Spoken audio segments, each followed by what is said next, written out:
He thought I was too old to understand legal papers, so I outsmarted him with my lawyer. He said I wouldn't understand, that it was just family paperwork. He smiled like I was some old, confused woman. But I've buried a husband, raised 3 kids, managed a household, and worked 2 jobs. And now my own nephew was trying to outsmart me. He didn't know that I still had fight in me, and I had more than just a pen in my purse. I had a plan. My name is Helen Parker. I'm 68 years old, a retired school administrator living just outside of Asheville, North Carolina. My husband John passed away 10 years ago, and while the grief still lingers like a quiet ache, I've managed to carve out a peaceful life, a little gardening, a little reading. I've got my church community, my book club, and the occasional Sunday dinner with family. Or at least, that's how it used to be. See, when your hair turns gray, and your hands begin to tremble slightly when you hold a teacup, people start treating you differently. As if the years of wisdom and sacrifice somehow vanish with the smoothness of your skin. Especially the younger ones, like my nephew Ethan. Ethan was always bright, my late sister's only son. After she died, I tried to be there for him as much as I could. Helped pay part of his college tuition when things got tight. Let him stay in our basement apartment for nearly 2 years rent-free when he was figuring things out. He always said he'd pay it back one day. He never did. But I never brought it up. That's not why I'm telling you this. About 6 months ago, Ethan started visiting me more often. At first, I was glad. Thought maybe he was turning over a new leaf. He'd bring over Chinese takeout and ask how I was doing. We'd laugh about old times, and for a while, it felt nice, like family. Then one day, he came in with a manila folder. Said he needed me to just look over something real quick. Nothing serious, Aunt Helen, he chuckled. It's just some boring legal stuff with the family trust. You wouldn't really understand it. Just sign at the bottom so we can handle it smoothly. He smiled the same way my students used to when they didn't do their homework, but tried to charm their way through it. Now, I may not be a lawyer, but I know what it looks like when someone's hiding something. Still, I played along. Well, let me get my glasses, I said sweetly, while my heart started to beat just a little faster. He tried to wave it off. No need to read the whole thing, really. It's just standard paperwork. You're just listed as a co-trustee, and we're moving things around to make things easier for tax purposes. You know how messy these things get. But I did read it. Not right then, but I tucked that folder under my knitting basket and smiled like a clueless old lady. That night, I poured myself a cup of chamomile tea, put on my reading glasses, and slowly went through every single line, and I felt my stomach twist with every paragraph. Ethan had drawn up papers to transfer control of my late husband's property, my property, into his name. Not just the trust. My home, the family cabin in Boone, and even my bank accounts were mentioned in the asset reassignment clause. He had worded it so carefully, so craftily, that someone not paying attention, or someone too trusting, might have missed it. I didn't sleep a wink that night, but I didn't panic either. Because if there's one thing I've learned in 68 years, it's this. When someone underestimates you, it's the perfect time to strike. So I made a call the next morning, to someone I hadn't spoken to in a few years, but someone I knew would be on my side. My lawyer, Claire Donovan. Claire is one of those women who doesn't mince words. She was John's attorney before he passed, and she helped us set up all the estate documents properly. She also happens to be one of the sharpest legal minds in North Carolina. When I told her about the papers, she didn't laugh. She didn't gasp. She just said, "Bring it in. Let's make sure he never sees it coming." I smiled for the first time in days, because I realized something. Ethan thought I was just a signature away from being scammed. But what he didn't know was, I'd been quietly documenting every word, every file, and every move since he walked into my house with that folder. And I wasn't going down without a fight. Not now. Not ever. When I showed Claire the document, she didn't flinch. Her eyes moved quickly over the pages like a hawk scanning a field for prey. She muttered a few things under her breath. Bold move. Manipulative phrasing. He's not stupid, I'll give him that. After a few minutes, she looked up at me.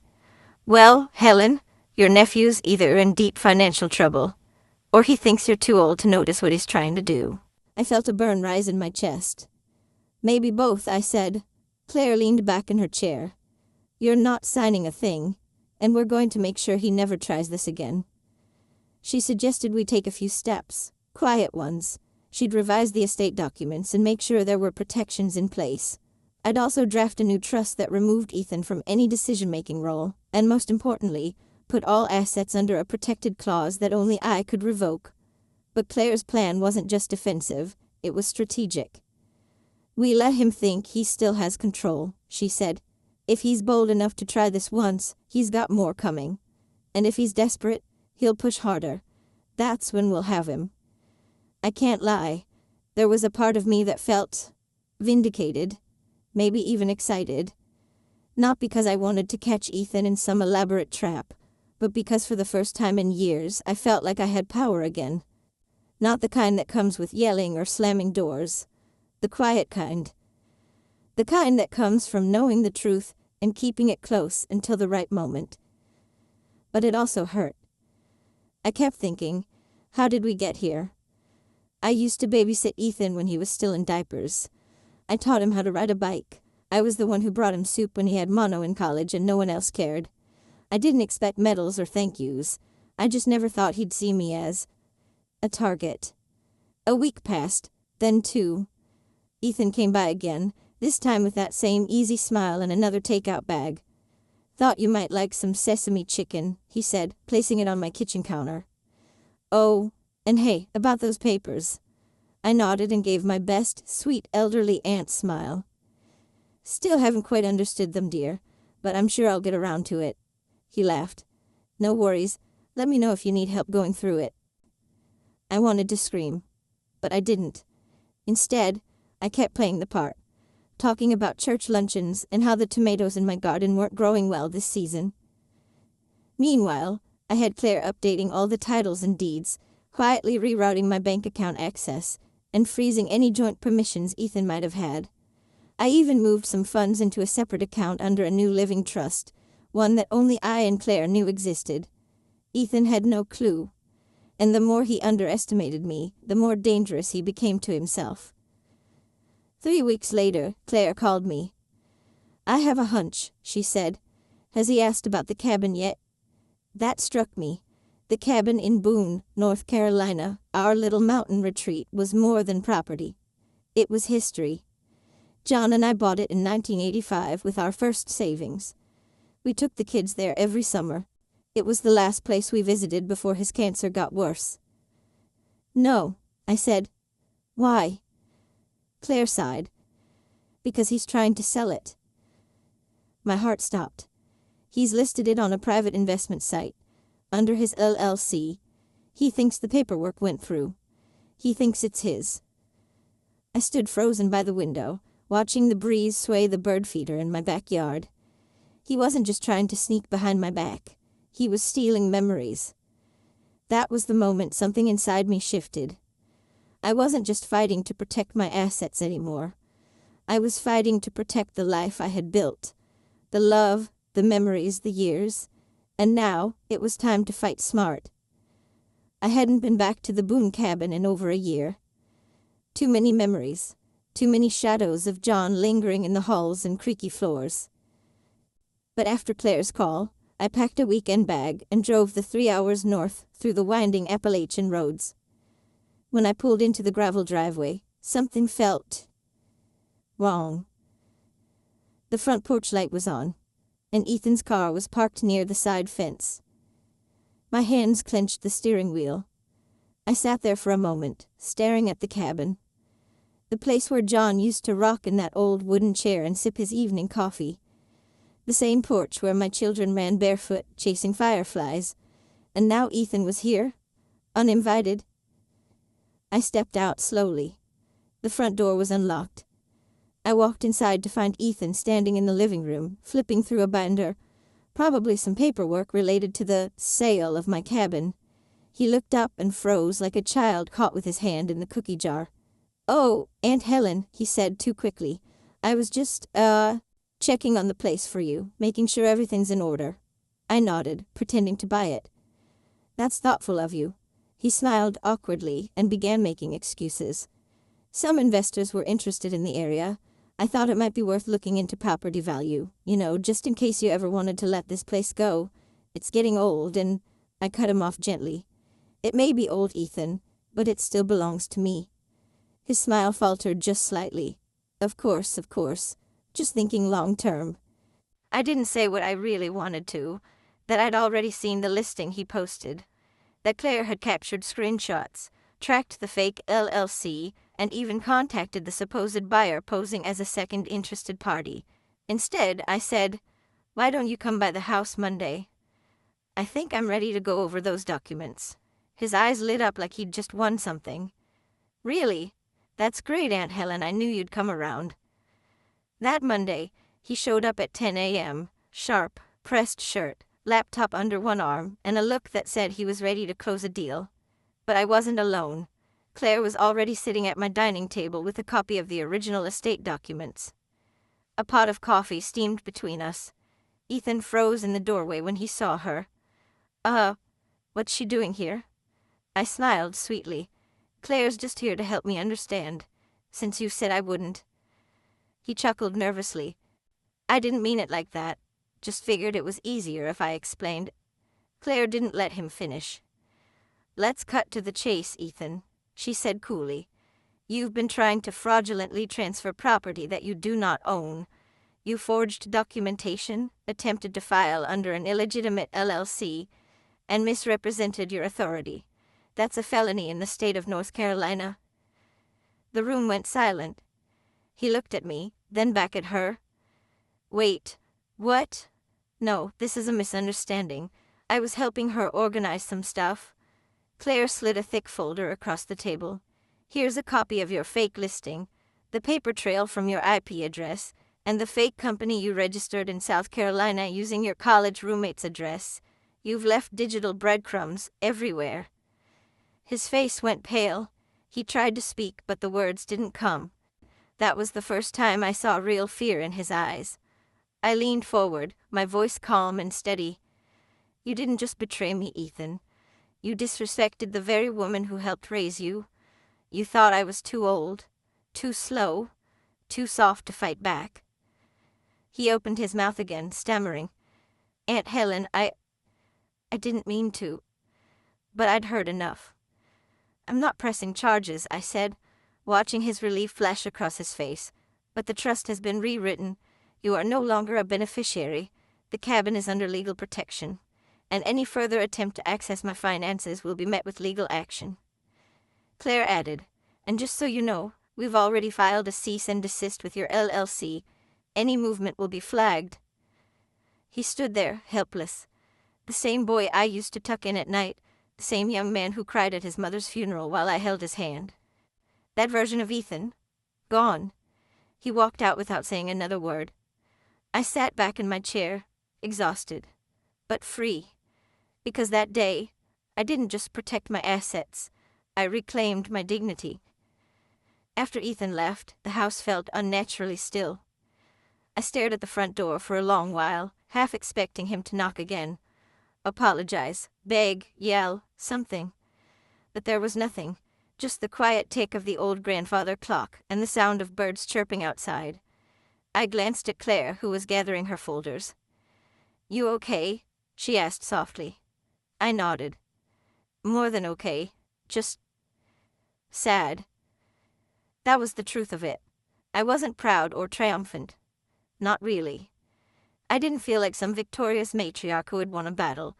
I just felt hollow, like I'd walked through a storm and come out soaked, even though I'd made it to the other side. "You did the right thing," Claire said as she got up to leave. "He crossed a line most people wouldn't dare." I knew she was right, but knowing and feeling aren't always the same. The next few days passed slowly. I kept waiting for some kind of message, an apology text, a call, even a confrontation. But Ethan vanished like smoke. His social media went silent. His phone went to voicemail. I heard through a friend of my son that he'd taken off for Charlotte, maybe trying to figure things out, maybe trying to lay low. Whatever the case, he was gone. And in his place, I was left with the aftermath. The betrayal felt like a bruise under my skin. I kept replaying all the little things he'd said over the last few months, the sudden friendliness, the fake concern about my health, the way he always steered conversations toward responsibility and helping manage things. It hadn't just been a con, it had been a performance, and I had been the audience. One evening, I sat on the porch with a cup of tea and pulled out an old photo album. There was a picture of Ethan at age 5, holding a sparkler on the 4th of July, another of him sitting on John's shoulders, giggling, while we watched the Asheville Christmas parade. I traced his little face with my finger. What happened to that sweet boy? I thought about calling my son, Mark, and telling him everything. But I didn't. Not yet. Part of me felt ashamed. Ashamed that I'd let it go on for so long. Ashamed that someone I loved so deeply had tried to strip me of everything I'd built. And part of me didn't want to relive it all over again. Instead, I did something I hadn't done in years.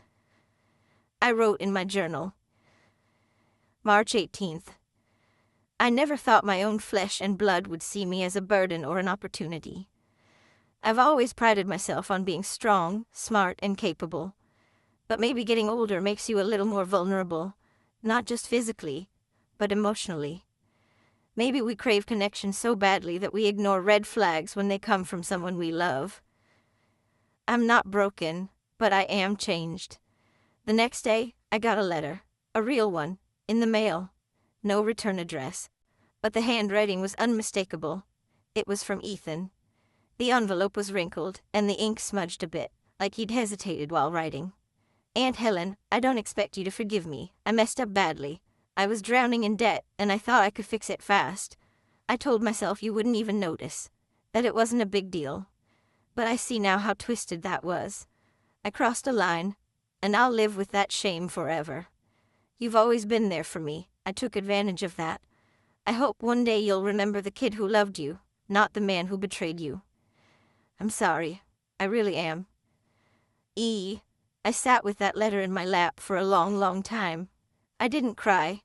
Not because it didn't hurt, but because I think I'd already shed all the tears I had for Ethan. I folded the letter neatly and placed it in the back of my journal. I wasn't sure what I would do next, but I knew this. I wasn't going to hide. I wasn't going to shrink into the background of my own life just because someone younger thought I was too old to understand. I understood plenty, and I still had more strength in me than anyone realized. I didn't respond to Ethan's letter, at least not right away. Not because I didn't believe he was sorry, but because sorrow isn't the same as accountability. And apologies don't rewind time. They don't restore trust. They don't fix the crack they leave in your chest when someone you raised tries to quietly erase you from your own life. So instead of replying, I focused on fortifying what was mine. Claire and I spent the next few weeks working through every detail of my estate. Every line, every clause, every transfer. I had to face the reality that my old plan, one I'd built over years with care, had left room for manipulation. It wasn't just about having a will.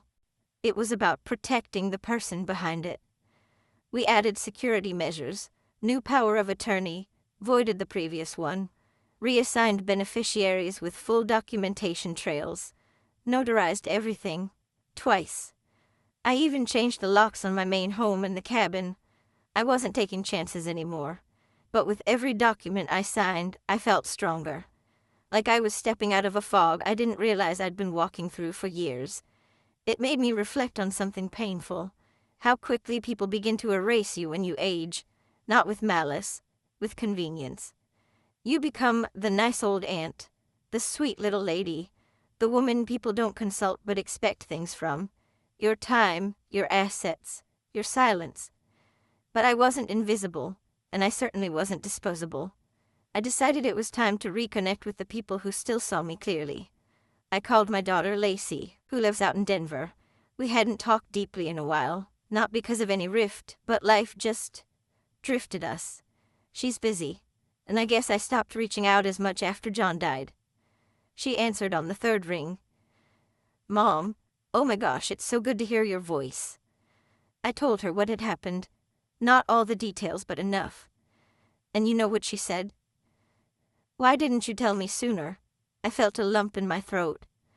I didn't want to burden anyone. I thought maybe it was just a misunderstanding at first. "Mom," she said, her voice tight, "you're not a burden, ever." That single sentence did more for me than Ethan's entire letter. We talked for 2 hours, laughed, cried a little.